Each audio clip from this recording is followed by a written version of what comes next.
नमस्कार, महाराष्ट्र बोले इस प्रोग्राम में सभी दर्शकों का स्वागत है।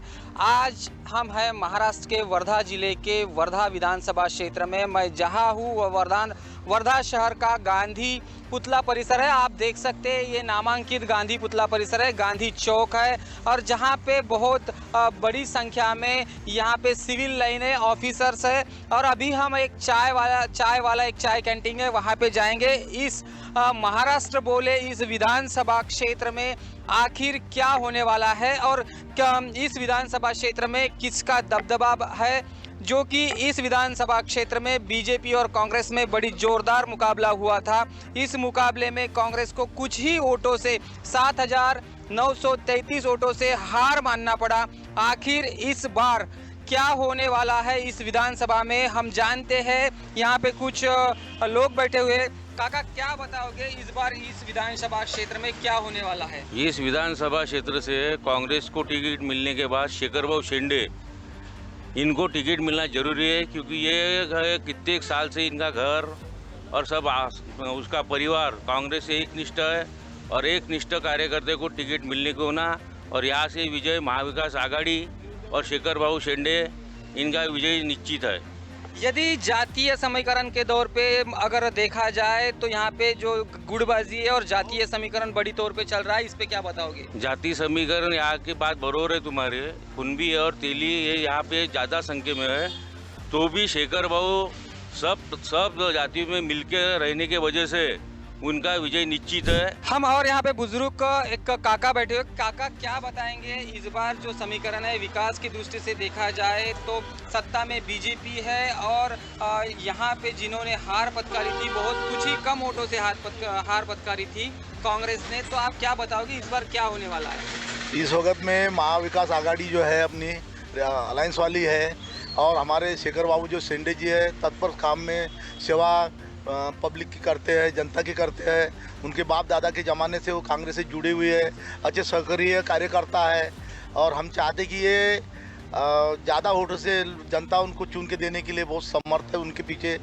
और ये मैं चाहता हूँ कि आने वाले दिन में 14 साल में जो आज वर्धा शहर में जो राज चला है ये बहुत बड़ा निष्पक्ष है, और हम ये चाहते कि शेखर बाबू शेंडे आना चाहिए और हम उनको साथ देंगे।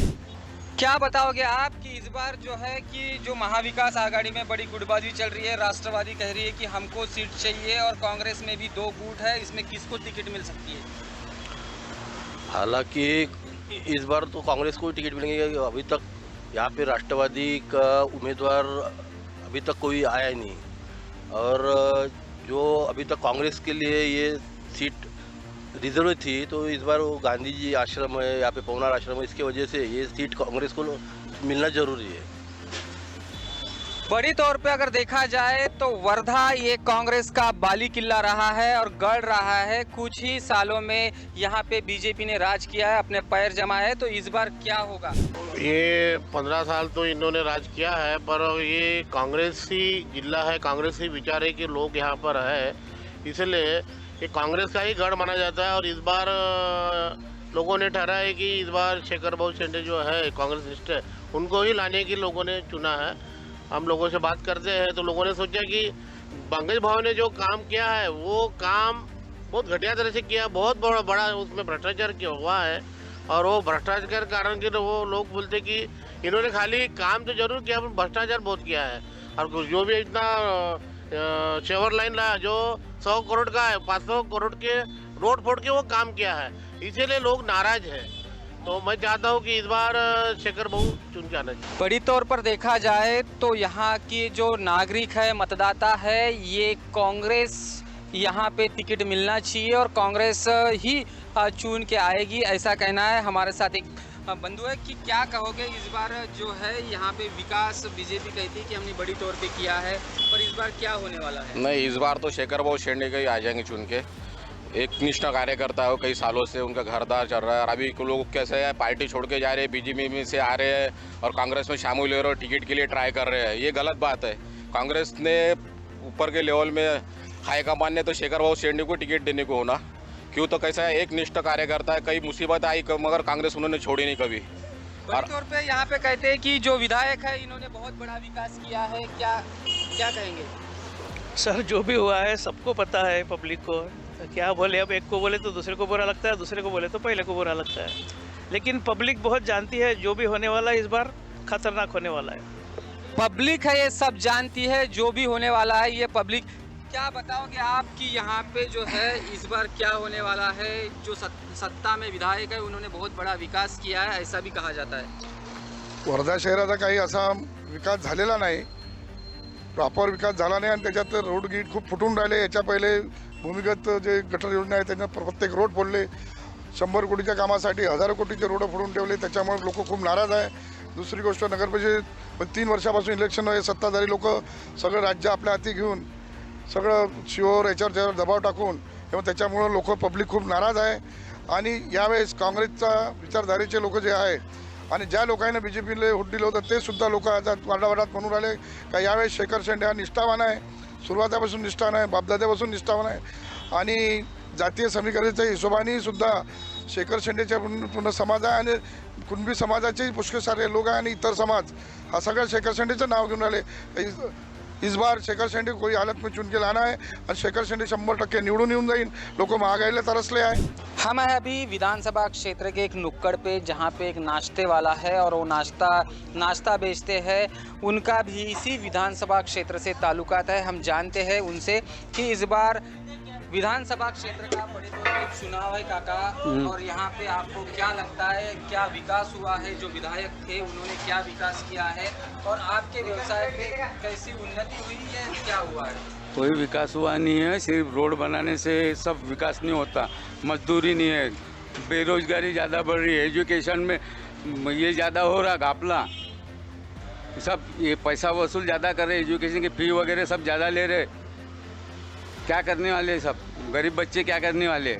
अगर महंगाई के तौर पे देखा जाए तो क्या कहोगे आप? महंगाई तो इतनी बढ़ गई कि हद से बाहर बढ़ गई, जिसका कोई हद नहीं। प्याज अभी 80 रुपये किलो बेच रहे, बेसन 110 रुपये किलो है, तेल बढ़ गया, वो जीएसटी बढ़ गई, वो 32% वो कर लागू किया तेल पे, आयात पे। तो बोलते सोयाबीन को भाव मिलेगा, बोलते काश्तकार को 10,000 रुपये, तो सोयाबीन को 4,000 के ऊपर भाव नहीं है। काश्तकार तो भी क्या करेगा? आपको क्या लगता है इस बार इस विधानसभा क्षेत्र में जो रणसंग्राम होने वाला है उसमें क्या हो सकता है? उसमें तो कांग्रेस ही आएगी, पूरी महाविकास आघाड़ी का सरकार आएगा पूरा। कुछ युवा दोस्त भी अपने साथ है। भाई क्या बताओगे, आपका वोट भी है और आप इसी विधानसभा से हो, क्या लगता है आपको कि युवाओं का क्या विकास हुआ है? कौन से मुद्दे हैं यहाँ पे? युवा का तो पूरा विकास का नज़र क्या बोलते शेखर भाऊ शेंडे की इधर है। शेखर भाऊ यानी पहले से ही सबका साथ देते हैं और सबका विकास करते हैं। अगर बेरोजगारी के हिसाब से देखा जाए तो ये क्षेत्र कैसा है? क्षेत्र में तो बेरोजगारी यही ना, जिसकी पहचान है बस उसको ही रोजगार मिल रहा भैया, जो बिना पहचान का उसको रोजगार नहीं मिल रहा। और यहाँ पे जो अत्याधुनिक सुविधा आरोग्य की है, जैसे हॉस्पिटल है, रास्ते, रोड, क्या बोलोगे इस बारे में? हॉस्पिटल की तो ऐसी सुविधा है, जो पेशेंट वहाँ भर्ती हो गया तो बाद में वापस ही नहीं आता। और जो हॉस्पिटल मेन हिंगन घाट में गया, जो वर्धा में आना चाहिए था वो क्यों नहीं आया? पंकज भाऊ ने क्यों नहीं बोले हॉस्पिटल के लिए? बोलना चाहिए था उन्होंने कि वर्धा बोले तो मेन सिटी है, आज बोले तो अपना हिंगन घाट में हॉस्पिटल चल गया। वर्धा के पेशेंट वहाँ थोड़ी जाएंगे, वर्धा में आने को होना था हॉस्पिटल। मेरे हिसाब से तो वर्धा में आता था तो बहुत रोज़गार मिलता था लोगों को, नाश्ते की दुकान, चाय कैंटीन, मेडिकल, गाड़ियाँ, एम्बुलेंस सबको रोज़गार मिलता था। यदि यहाँ पे अस्पताल यानी मेडिकल कॉलेज यदि यहाँ पे आता तो बहुत सा रोज़गार उपलब्ध होता, ऐसा भी इन लोगों का यहाँ पे युवाओं का कहना है। हम हैं अभी लाइट ऑफ यूनिटी आरती चौक वर्धा में सकते हैं, यही वो लाइट ऑफ यूनिटी चौक है जो चौराया है। यहाँ पे किस और ही मतदाताओं के जो राय हैं ये पूछते हैं अपन कि ये विधानसभा मतदार क्षेत्र जो है कि इस विधानसभा मतदार क्षेत्र में कैसा विकास हुआ है और आप जनता क्या चाहते हो? इस विधानसभा क्षेत्र में लगभग 2014 से यहाँ वर्धा में विकास की जो गंगा है वो अधिकतर अच्छे तरह से चल रहा है। और पंकज जी बोयर जो आज के विधायक है वो बहुत अच्छा काम ये वर्धा सेलू क्षेत्र के लिए कर रहे हैं और उम्मीद रखते हैं कि ऐसा ही काम आगे चल के हमारे क्षेत्र में हो। वर्धा का विकास धीरे धीरे बहुत हो गया है यहाँ का, और अच्छी सुविधा, अच्छे रोड, पानी की सुविधा और भी शैक्षणिक क्षेत्र हो या आरोग्य संबंधी क्षेत्र हो, यहाँ पे बहुत सारा विकास अभी हो रहा है और उम्मीद रखते हैं कि ऐसा ही विकास आगे चल के हो। और ये विधानसभा अभी जो इलेक्शन है, ये इलेक्शन में जो काम करने वाला उम्मीदवार है उसी की चयन होना चाहिए। और जो सेंट्रल गवर्नमेंट में जो गवर्नमेंट बैठे, इस आधार पे यहाँ पे चुनाव होना बहुत ज़रूरी है, क्योंकि जो सेंट्रल गवर्नमेंट में जो बॉडी बैठी रहती है या प्रधानमंत्री जो रहते, जो पक्ष के रहते, वही पक्ष का विधायक कभी हाथ पे चुन के आ गया तो विकास अधिकतर होता है।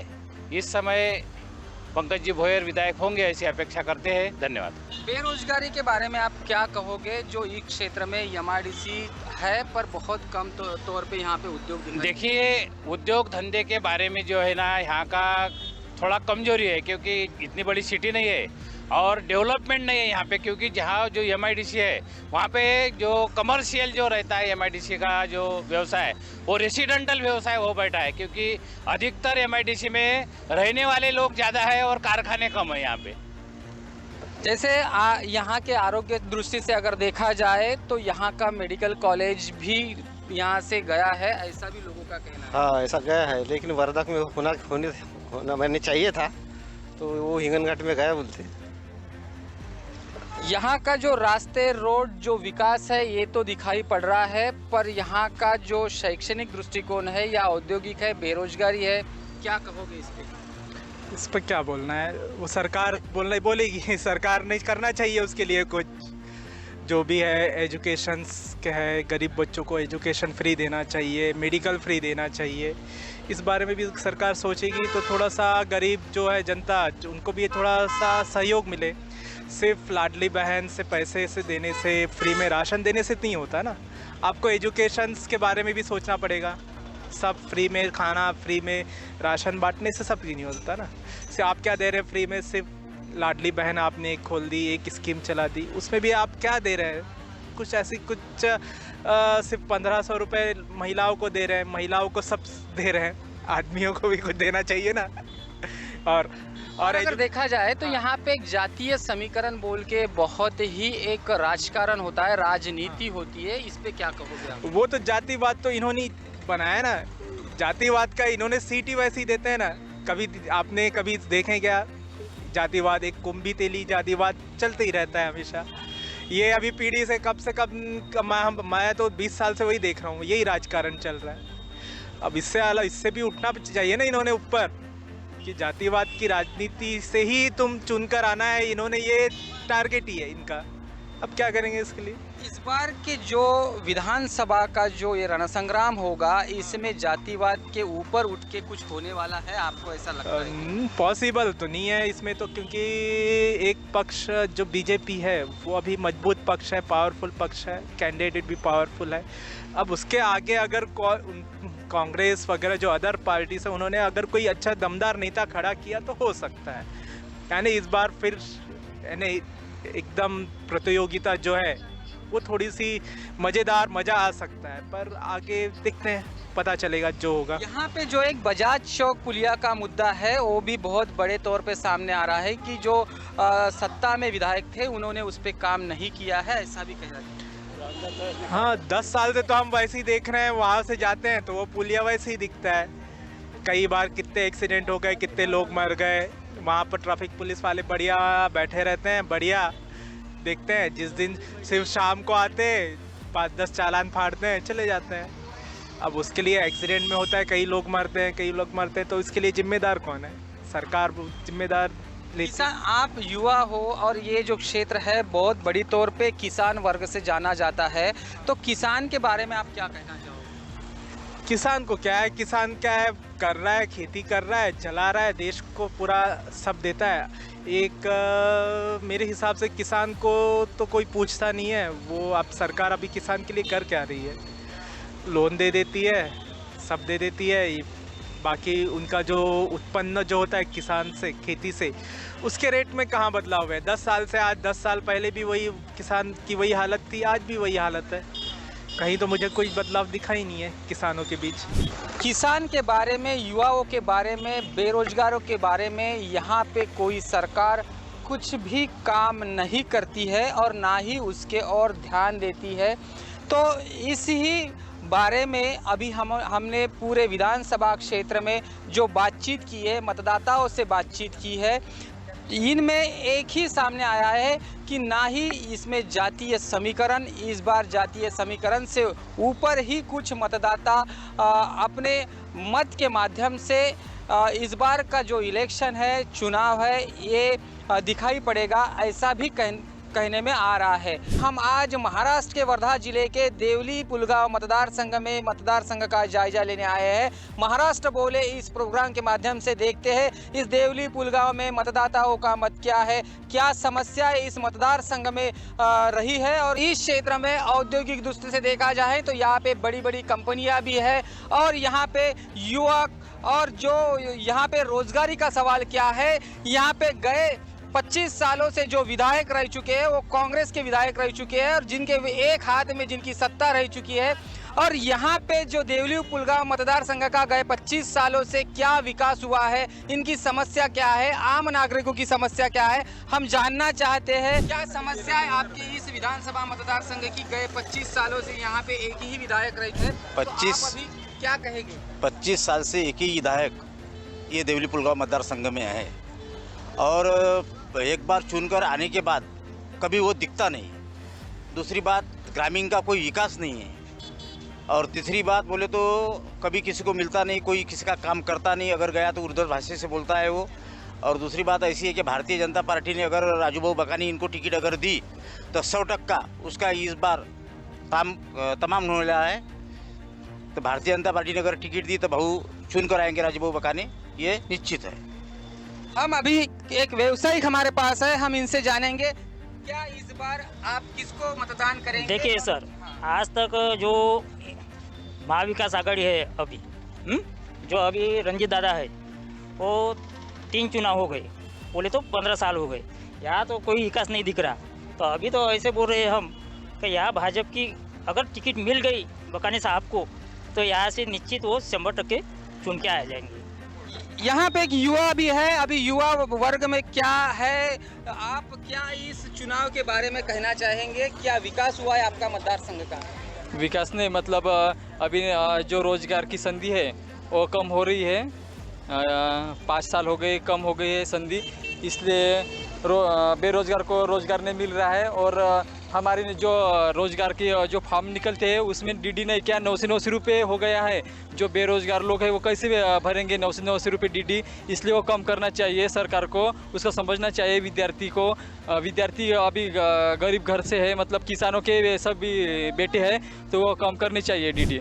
इस बार में इस मतदार संघ में जो चुनाव होने जा रहा है क्या बताओगे? 25 साल से यहाँ पे कांग्रेस की सत्ता है, इस बार क्या होगा? इस बार वो कांग्रेस की सत्ता आएंगी नहीं। 25 साल से वो आमदार ने कुछ काम करा नहीं। यहाँ पे छोटे मोटे सब काम राजूभाऊ बकानी कर रहे, लोगों को मिल रहे, लोगों को लोगों की समस्या हल कर रहे। वो अकेला आदमी पूरी जनता के साथ कि इस बार भाजपा की उम्मीदवार राजूभाऊ बकानी को।